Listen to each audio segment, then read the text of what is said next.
ಮೂರು ಕ್ಷೇತ್ರಗಳ by election ಮುಕ್ತಾಯ ಆಗಿದೆ. ಅಭ್ಯರ್ಥಿಗಳ ಭವಿಷ್ಯ ಮತಯಂತ್ರದಲ್ಲಿ ಭದ್ರವಾಗಿದೆ. ನಿರಂತರ ಪ್ರಚಾರ ಮಾಡಿದಂತ ನಾಯಕರು ಇದೀಗ ರಿಲ್ಯಾಕ್ಸ್ ಮೂಡಿಗೆ ಜಾರ್ತಾ ಇದ್ದಾರೆ. ಆದರೆ ಮೂವರು ಸಂಸದರಿಗೆ ಮಾತ್ರ ಟೆನ್ಷನ್ನು. ಫಲಿತಾಂಶ ಏನಾಗುತ್ತೋ ಅಂತ ಎದೆಯಲ್ಲಿ ಢವ ಢವ ಶುರುವಾಗಿದೆ. ತಮ್ಮ ಕುಟುಂಬಸ್ಥರಿಗೆ ಟಿಕೆಟ್ ಕೊಡಿಸುವಲ್ಲಿ ಯಶಸ್ವಿ ಆಗಿದ್ರು ಸಂಸದರು.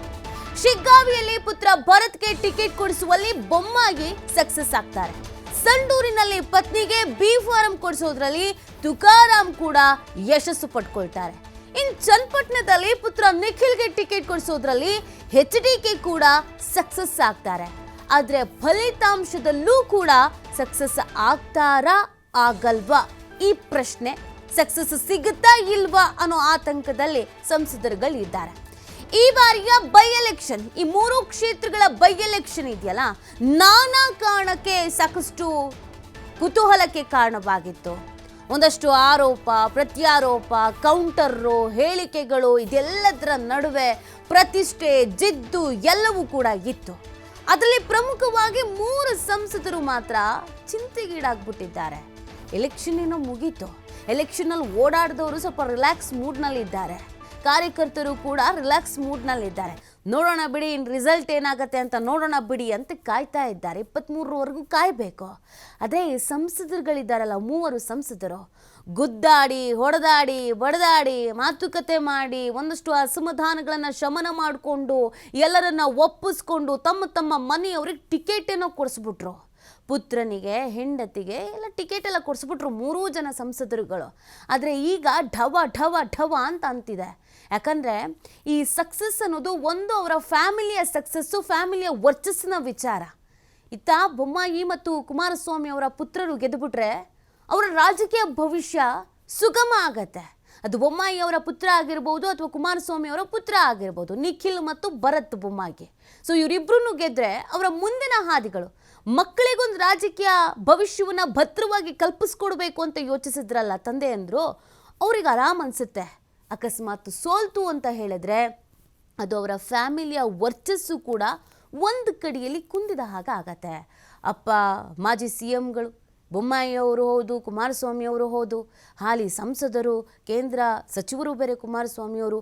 ಹೀಗಿದ್ದೂ ಕೂಡ ಅವರ ವರ್ಚಸ್ಸಿನ ಆಧಾರದ ಮೇಲೆ, ಅವರ ಫ್ಯಾಮಿಲಿಯ ಆಧಾರದ ಮೇಲೆ ಮಕ್ಕಳನ್ನ ಗೆಲ್ಸ್ಕೊಳಕ್ಕಾಗ್ಲಿಲ್ವಾ ಅನ್ನೋ ಪ್ರಶ್ನೆ ಬಂದ್ಬಿಡತ್ತೆ. ಹಾಗಿದ್ರೆ ಅವರ ವರ್ಚಸ್ಸಿಗೇನು ಅನ್ನೋ ಪ್ರಶ್ನೆ ಬಂದ್ಬಿಡತ್ತೆ.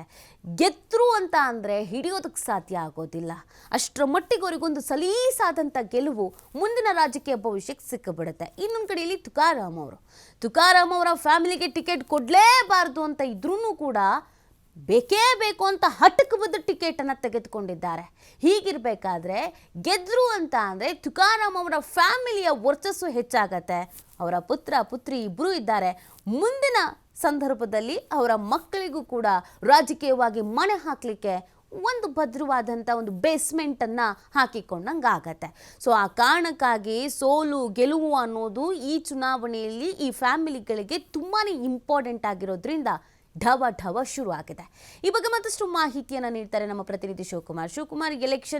ಎಲೆಕ್ಷನ್ ಅಂತ ಹೇಳಿ ಕೊನೆಗೂ ಎಲೆಕ್ಷನ್ ಮುಗೀತು. ಕಾರ್ಯಕರ್ತರೆಲ್ಲ ರಿಲ್ಯಾಕ್ಸ್ ಮೂಡ್ನಲ್ಲಿ ಏನೋ ಇದ್ದಾರೆ. ಆದರೆ ಮೂವರು ಸಂಸದರಿಗೆ ನಿದ್ದೆ ಬಂದಂಗೆ ಕಾಣಿಸ್ತಾ ಇಲ್ಲ. ಇಬ್ಬರು ಮಾಜಿ CMಗಳು ಪುತ್ರರ ಭವಿಷ್ಯ ಏನಾಗುತ್ತೆ ಅಂತ, ಇನ್ನೊಂದು ಕಡೆಯಲ್ಲಿ ತುಕಾರಾಂ ಅವರ ಫ್ಯಾಮಿಲಿ. ಸೊ ಏನೇನು ಲೆಕ್ಕಾಚಾರ ಹಾಕ್ಕೊಂಡಿದ್ದಾರೆ, ಗೆದ್ದರೆ ಆ ಫ್ಯಾಮಿಲಿಗಳಿಗೆ ಎಷ್ಟು ಪ್ಲಸ್ ಪಾಯಿಂಟು, ಸೋತ್ರೆ ಏನೇನಾಗತ್ತೆ, ಯಾವ ರೀತಿಯಾಗಿ ಚಿಂತೆಗೀಡಾಗ್ಬಿಟ್ಟಿದ್ದಾರೆ ಸಂಸದರುಗಳಂತ. ನೀತಿ, ನಿನ್ನೆ ಮೂರು ಕ್ಷೇತ್ರಗಳ ಬೈ ಎಲೆಕ್ಷನ್ ಮುಕ್ತಾಯ ಆಗಿದೆ.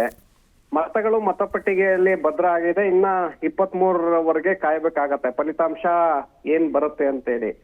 ಒಂದು ಕಡೆ ಇಲ್ಲಿ ಅವ್ರಿಗೆ ನಿರಂತರವಾಗಿ ಕಳೆದ 10 ದಿನಗಳ ಕಾಲ ಏನು ಬಿಸಿ ಪ್ರಚಾರದಲ್ಲಿ ಭಾಗಿಯಾಗಿದ್ರು ನಾಯಕರು, ಎಲ್ಲ ಪಕ್ಷಗಳ ನಾಯಕರು ಕೂಡ ಈಗ ರಿಲ್ಯಾಕ್ಸ್ ಮೂಡ್ ನಲ್ಲಿದ್ದಾರೆ.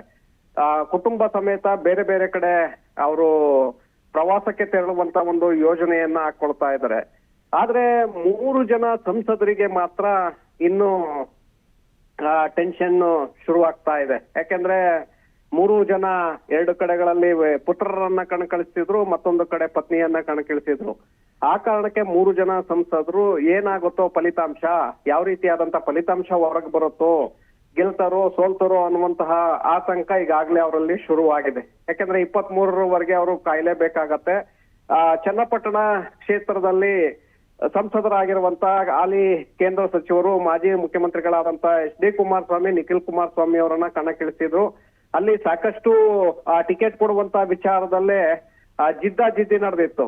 ಒಂದು ಕಡೆ ಯೋಗೇಶ್ವರ್ ಅವ್ರಿಗೆ ಟಿಕೆಟ್ ಕೊಡ್ಬೇಕು ಅನ್ನುವಂತ ಪೈಪೋಟಿ ಇದ್ರೆ, ಮತ್ತೊಂದು ಕಡೆ ನಿಖಿಲ್ಗೆ ಟಿಕೆಟ್ ಕೊಡ್ಬೇಕು ಅನ್ನುವಂತಹ ಬೇಡಿಕೆಗಳು ಕೂಡ ಇತ್ತು. ಒಳಗೊಳಗೆ ಕುಮಾರಸ್ವಾಮಿ ಅವರು ಪುತ್ರನಿಗೆ ಟಿಕೆಟ್ ಕೊಡಿಸುವಲ್ಲಿ ಬಿಜೆಪಿ ಹೈಕಮಾಂಡ್ ನಾಯಕರ ಮನವೊಲಿಸಿದ್ರು. ಹಾಗಾಗಿ ಯಶಸ್ವಿಯಾಗಿದ್ರು. ಇನ್ನೊಂದು ಕಡೆ ತುಕಾರಾಂ ಅವ್ರಿಗೂ ತಮ್ಮ ಪತ್ನಿಗೆ ಇಲ್ಲ ಮಗಳಿಗೆ ಟಿಕೆಟ್ ಕೊಡಿಸ್ಬೇಕು ಅನ್ನುವಂತ ಒಂದು ಪ್ರಯತ್ನಗಳನ್ನ ಬಹಳಷ್ಟು ಮಾಡಿದ್ರು. ಆದ್ರೆ ಸಂತೋಷ್ ಲಾಡ್ ಬಣ ಬೇರೆಯವರಿಗೆ ಟಿಕೆಟ್ ಕೊಡಿಸ್ಬೇಕು ಅನ್ನುವಂತ ನಿಟ್ಟಿನಲ್ಲಿ ಸಾಕಷ್ಟು ಒಳಗೆ ಪ್ರಯತ್ನಗಳನ್ನ ಮಾಡಿತ್ತು. ಹೈಕಮಾಂಡ್ ಮಟ್ಟದಲ್ಲೂ ಕೂಡ ಲಾಬಿಯನ್ನ ನಡೆಸಿತ್ತು. ಅಂತಿಮವಾಗಿ ಪತ್ನಿಗೆ ಟಿಕೆಟ್ ಅನ್ನ ಗಿಟ್ಟಿಸಿಕೊಳ್ಳುವಲ್ಲಿ ತುಕಾರಾಂ ಅವರು ಯಶಸ್ವಿಯಾಗಿದ್ರು. ಹಾಗಾಗಿ ಅವ್ರಿಗೂ ಕೂಡ ಆತಂಕ ಇದೆ. ಈಗ ಟಿಕೆಟ್ ತೆಗೆದುಕೊಳ್ಳೋದ್ರಲ್ಲಿ ನಾವು ಯಶಸ್ವಿಯಾಗಿದ್ದೇವೆ, ಹಾಗೆ ಗೆದ್ದರೆ ಮತ್ತಷ್ಟು ಪ್ಲಸ್ ಆಗತ್ತೆ ಅನ್ನುವಂತಹ ನಿರೀಕ್ಷೆ ತುಕಾರಾಂ ಅವರಲ್ಲಿದೆ. ಒಂದು ಕಡೆ ಆತಂಕ ಕೂಡ ಇದೆ. ಅದ್ರ ಜೊತೆಗೆ ಶಿಗ್ಗಾವಿ ವಿಧಾನಸಭಾ ಕ್ಷೇತ್ರದಲ್ಲಿ ಪುತ್ರನನ್ನ ಕಣಕ್ಕಿಳಿಸುವಲ್ಲಿ ಬಸವರಾಜ ಬೊಮ್ಮಾಯಿ ಮಾಜಿ ಮುಖ್ಯಮಂತ್ರಿಗಳು ಹಾಗೆ ಹಾಲಿ ಸಂಸದರು ಅವರು ಕೂಡ ಯಶಸ್ವಿಯಾಗಿದ್ರು. ಯಾಕಂದ್ರೆ ಅಲ್ಲಿ ಬೇರೆಯವರಿಗೆ ಸುಮಾರು 6-7 ಜನ ಟಿಕೆಟ್ ಆಕಾಂಕ್ಷಿಗಳಿದ್ರು.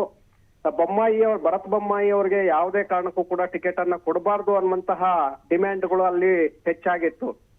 ಅದರ ನಡುವೆಯೂ ಹೈಕಮಾಂಡ್ ಮನವೊಲಿಸಿ ಪುತ್ರನಿಗೆ ಟಿಕೆಟ್ ತೆಗೆದುಕೊಳ್ಳುವಲ್ಲಿ ಬೊಮ್ಮಾಯಿ ಅವರು ಯಶಸ್ವಿಯಾಗಿದ್ರು. ಹಾಗಾಗಿ 3 ಕ್ಷೇತ್ರಗಳಲ್ಲೂ ಕೂಡ 2 ಕಡೆ ಪುತ್ರರನ್ನ ಗೆಲ್ಲಿಸಿಕೊಳ್ಳುವಂತಹ ಒಂದು ಅವಕಾಶ ಮಾಜಿ ಮುಖ್ಯಮಂತ್ರಿಗಳಿಗೆ ಇದ್ರೆ, ಮತ್ತೊಂದು ಕಡೆ ಸಂಸದ ತುಕಾರಾಂ ಅವರು ತಮ್ಮ ಪತ್ನಿಯನ್ನ ಗೆಲ್ಲಿಸಿಕೊಳ್ಳುವಂತ ಒಂದು ತವಕದಲ್ಲಿದ್ದಾರೆ. ಆದ್ರೆ ಫಲಿತಾಂಶ ಏನಾಗುತ್ತೋ ಅನ್ನುವಂತಹ ಆತಂಕ ಇದ್ದೇ ಇರುತ್ತೆ. ಯಾಕಂದ್ರೆ ಫಲಿತಾಂಶ ಒಂದು ವೇಳೆ ಏನಾದ್ರೂ ಮಿಸ್ ಆಗಿದ್ದೆ ಆದ್ರೆ ಮುಂದಿನ ರಾಜಕೀಯ ಭವಿಷ್ಯ ಕೂಡ ಬೇರೆ ರೀತಿಯಾಗಿ ಹೋಗುತ್ತೆ. ಒಂದು ವೇಳೆ ಸಂಡೂರಿನಲ್ಲಿ ತುಕಾರಾಂ ಅವರ ಪತ್ನಿ ಗೆದ್ದಿದ್ದೇ ಆದ್ರೆ ಮುಂದೆ ಅವರ ಮಗಳಿಗೆ ರಾಜಕೀಯ ಭವಿಷ್ಯವನ್ನ ಕಂಡುಕೊಳ್ಬಹುದು ಅನ್ನುವಂತ ಆಲೋಚನೆಗಳಿದೆ. ಶಿಗ್ಗಾವಿಯಲ್ಲಿ ಭರತ್ ಬೊಮ್ಮಾಯಿ ಅವರನ್ನ ಗೆಲ್ಲಿಸಿಕೊಂಡಿದ್ದೇ ಆದ್ರೆ ಮುಂದೆ ನಮ್ಮ ವಂಶ ಪಾರಂಪರ್ಯ ರಾಜಕಾರಣವನ್ನ ಮುಂದುವರಿಸಬಹುದು. ಯಾಕೆಂದ್ರೆ ತಂದೆ ಕೂಡ ಮುಖ್ಯಮಂತ್ರಿ ಆಗಿದ್ದಂತವ್ರು. ಸೊ ಹಾಗಾಗಿ ಅಲ್ಲೂ ಕೂಡ ಸಾಕಷ್ಟು ಒತ್ತನ್ನ ಕೊಡ್ಲಾಗಿದೆ.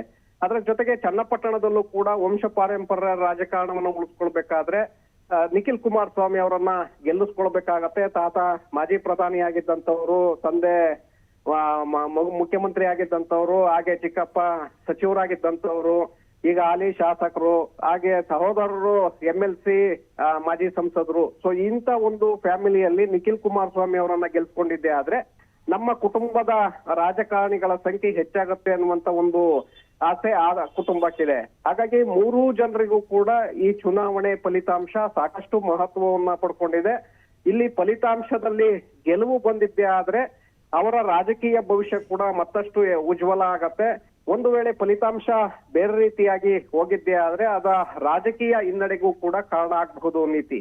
ಓಕೆ, ಥ್ಯಾಂಕ್ ಯು ಶಿವ, ತಮ್ಮ ಡೀಟೇಲ್ಸ್ಗಾಗಿ.